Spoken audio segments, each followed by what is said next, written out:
Hello guys, आज हम लोग राम ट्रिक सेंटर में टूटेजा के टेस्ट नंबर 2 को सॉल्व करेंगे। तो चलिए स्टार्ट करते हैं। यहाँ पास पहला क्वेश्चन है, भारत में ब्रिटिश ईस्ट इंडिया कंपनी की पहली प्रेसिडेंसी कहाँ थी? बताओ सूरज। मद्रास, मछलीपट्टनम, सूरत, हुगली। तो ईस्ट इंडिया कंपनी सबसे पहले कहाँ? मद्रास में लगी थी ना। ठीक है, तो आसान क्वेश्चन है।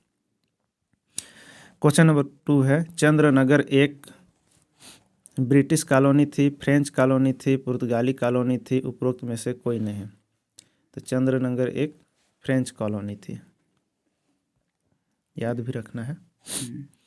अधोलिखित में कौन स्वतंत्र अवध राज्य का संस्थापक था? तो कौन था? अवध नगर का। ठीक, तो शहादत अली खान था। शहादत अली खान। ठीक, शहादत अली खान। इसके बाद है चौथा नंबर क्वेश्चन, मंगल पांडे एक सिपाही था, तो कहाँ का था? 34वीं नेटिव इन्फेंट्री का।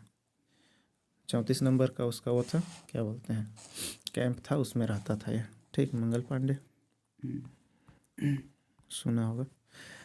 शाह सुजा एवं रणजीत सिंह के साथ अंग्रेजों की त्रिपक्षीय संधि किस वर्ष संपन्न हुई थी? बताओ। 1838, 1840, 1818, 1836। तो इसमें है 1838। शाह सुजा और रणजीत सिंह, अंग्रेजों की त्रिपक्षीय संधि किस वर्ष संपन्न हुई? तो 1838। अच्छा क्वेश्चन है।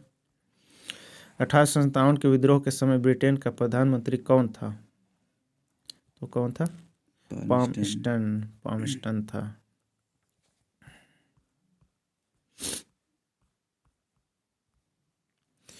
निम्नलिखित में से कौन एक युग्म सही नहीं है? कानपुर नाना साहब, ये सही है। झांसी लक्ष्मीबाई, ये भी सही है। ग्वालियर तात्या टोपे, ये भी सही है। इलाहाबाद कुंवर सिंह। कुंवर सिंह कहाँ के थे? ये थे जगदीशपुर के थे।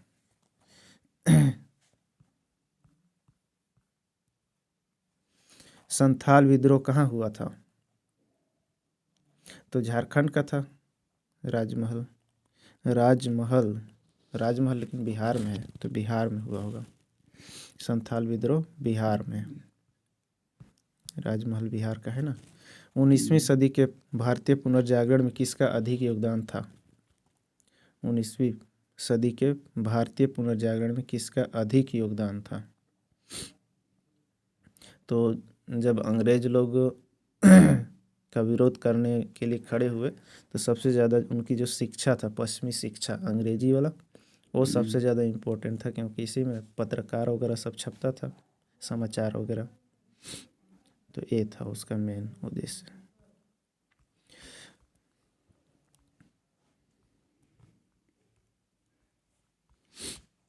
उन्नीसवीं शताब्दी में यंग बंगाल मूवमेंट के प्रेरक थे, कौन थे? बता। Henry Vivian Derozio. ये भी थोड़ा सा अलग टाइप का क्वेश्चन है। 19वीं शताब्दी में यंग बंगाल मूवमेंट के प्रेरक थे हेनरी विवियन डेरोजियो। 1929 के शारदा अधिनियम द्वारा लड़कियों के विवाह की आयु निर्धारित की गई थी। 1929 में जो लड़कियों के लिए था वो 14 वर्ष था। और एक याद रखना, शारदा अधिनियम। ठीक, शारदा अधिनियम किसके लिए? लड़कियों के विवाह के लिए था, और बाल विवाह कह सकते हैं। शारदा एक्ट पूछता भी है 1929। भारतीय जनता से किसने कहा था, तुम वीर बनो, साहसी बनो, हिम्मत करो, इस बात पर गर्व करो कि तुम एक भारतीय हो, प्रत्येक भारतीय मेरा भाई है। ये कौन कहा था? तो ये भाईचारा वाला जो नीति है वो स्वामी विवेकानंद जी का है। तो तुम वीर बनो, तुम साहसी बनो, हिम्मत करो, इस बात का गर्व करो कि तुम एक भारतीय हो, प्रत्येक भारतीय मेरा भाई है। ठीक, इसके बाद है 1813 के चार्टर एक्ट में भारत में किस क्षेत्र में अंग्रेजों की नीति में मौलिक परिवर्तन आया? तो कृषि, जन स्वास्थ्य, प्रौद्योगिकी, शिक्षा। तो भारत में किस क्षेत्र में अंग्रेजी नीति में मौलिक परिवर्तन? तो 1813 में ही शिक्षा का, और सबसे पहला जो यूनिवर्सिटी खोले वो कोलकाता में खोले थे। ठीक, तो याद रखना। 1882 में इंडियन एजुकेशन कमीशन की अध्यक्षता किसने की थी? आजा टुटेजा का टेस्ट लगा के देखो कैसा आता है क्वेश्चन टुटेजा में। 1882 में इंडियन एजुकेशन कमीशन की अध्यक्षता किसने की थी? सुने हो? एजुकेशन का है। ठीक, तो एजुकेशन का है तो याद रखना W हंटर है। W हंटर, ये भी अच्छा क्वेश्चन है। सूर्यास्त कानून ब्रिटिश सरकार की किस भू राजस्व व्यवस्था से संबंधित था? तो सूर्यास्त कानून बोल रहे हैं ना, तो सूर्यास्त कानून जो था स्थायी बंदोबस्त से था। ये काफ़ी अच्छा क्वेश्चन है, सब कहीं ना कहीं आए हुए लोग हैं। स्थायी बंदोबस्त।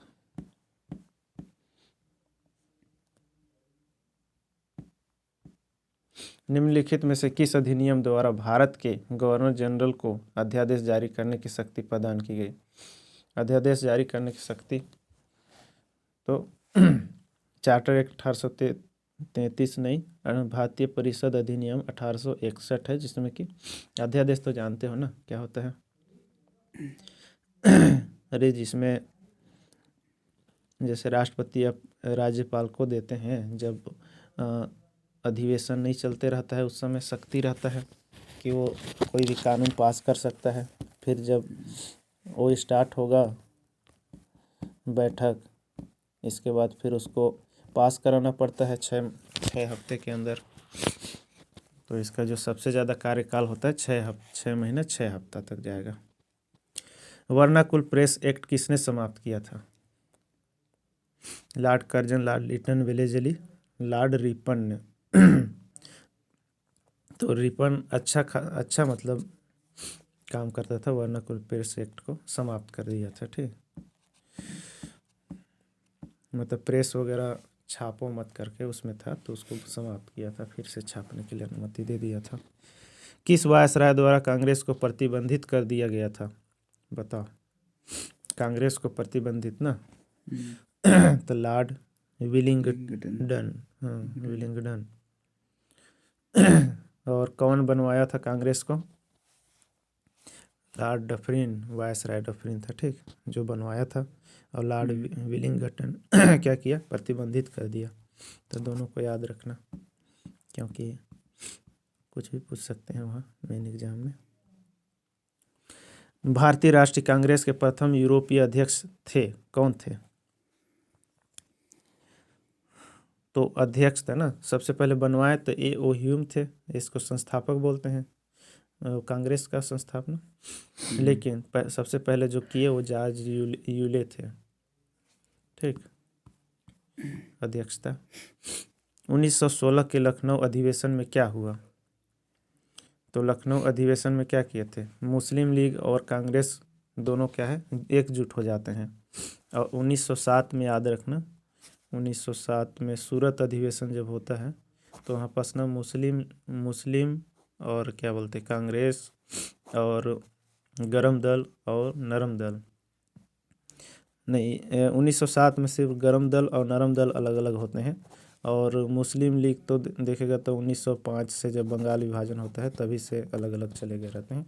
और 1906 में तो मुस्लिम लीग ही बन जाए रहता है।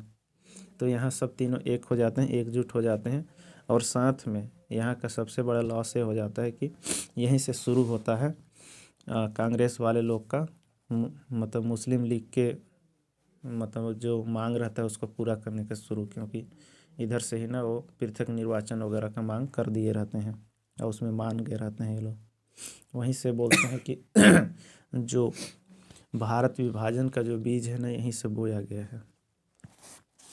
मेरठ षड्यंत्र घटना में कौन शामिल था? मेरठ के षड्यंत्र घटना में ना, तो मेरठ कम्युनिस्ट पार्टी के सदस्य।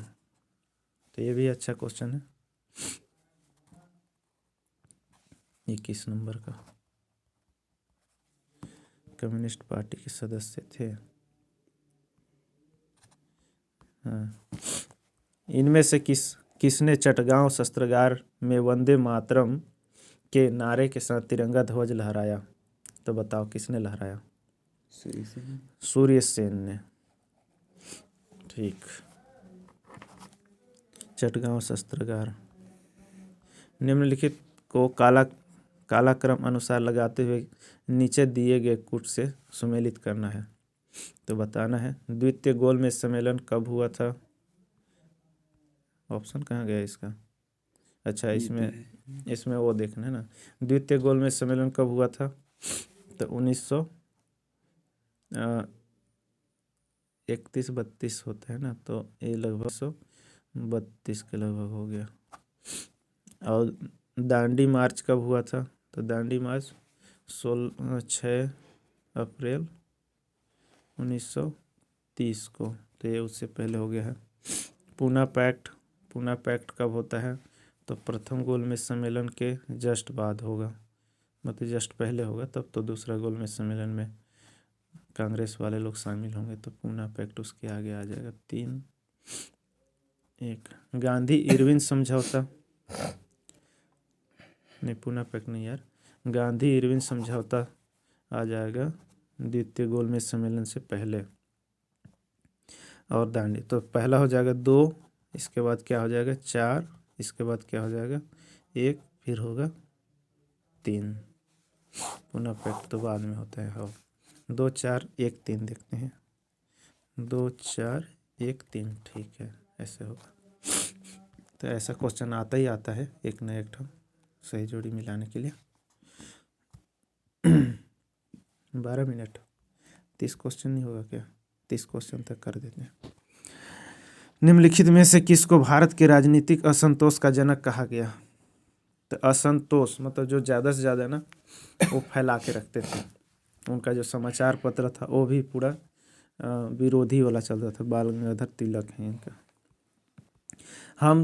हम या तो स्वतंत्र भारत लेंगे या तो इसके प्रयास में मर जाएंगे, यह नारा दिया था। कौन दिया था? महात्मा गांधी ने। हम या तो भारत लेंगे या इसके प्रयास में मर जाएंगे। ये भी अच्छा क्वेश्चन है भाई, ऐसे भी आजकल पूछने लगा है नारा लोग को। अगस्त 1946 में घोषित प्रथम अंतरिम राष्ट्रीय सरकार में निम्नलिखित में से कौन शामिल नहीं था? तो जब अंतरिम सरकार घोषित किए तो इसमें कौन सा? राजेंद्र प्रसाद थे, अध्यक्षता भी किए थे, राजगोपालाचारी भी थे और जगजीवन राम भी है। तो डॉक्टर एस राधा कृष्ण भाग नहीं लिए हैं। ठीक।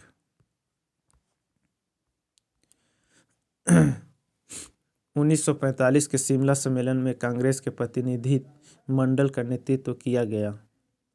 तो 1945 के शिमला सम्मेलन में, ठीक, मौलाना आजाद द्वारा। किसकी अध्यक्षता वाली कांग्रेस अधिवेशन में असहयोग आंदोलन का प्रस्ताव पारित हुआ था? बताओ किसकी अध्यक्षता वाली कांग्रेस अधिवेशन में असहयोग आंदोलन का प्रस्ताव पारित हुआ? तो लाला लाजपत राय। ये ना शायद तक उधर हुआ था, कलकत्ता साइड में हुआ था इसका अध्यक्षता, तो वहाँ जाके पारित हुआ था। सालबाई की संधि का संबंध किस युद्ध से है? सालबाई, तो ये है सालबाई किसका है? मराठा वाले हैं। और संधि किससे हुआ है? अंग्रेजों के साथ। तो प्रथम आंग्ल और मराठा युद्ध के बीच में हुआ है सालबाई का संधि। ये है 30वां question, last question. Lord Wellesley की सहायक संधि को सबसे पहले किस शासक ने स्वीकार किया था? तो सहायक संधि में हैदराबाद के निजाम है। ठीक। अवध के नवाब क्या किए थे? तो इनको कुशासन के तौर पर हटा दिए थे। तो यहाँ तक होता है समाप्त।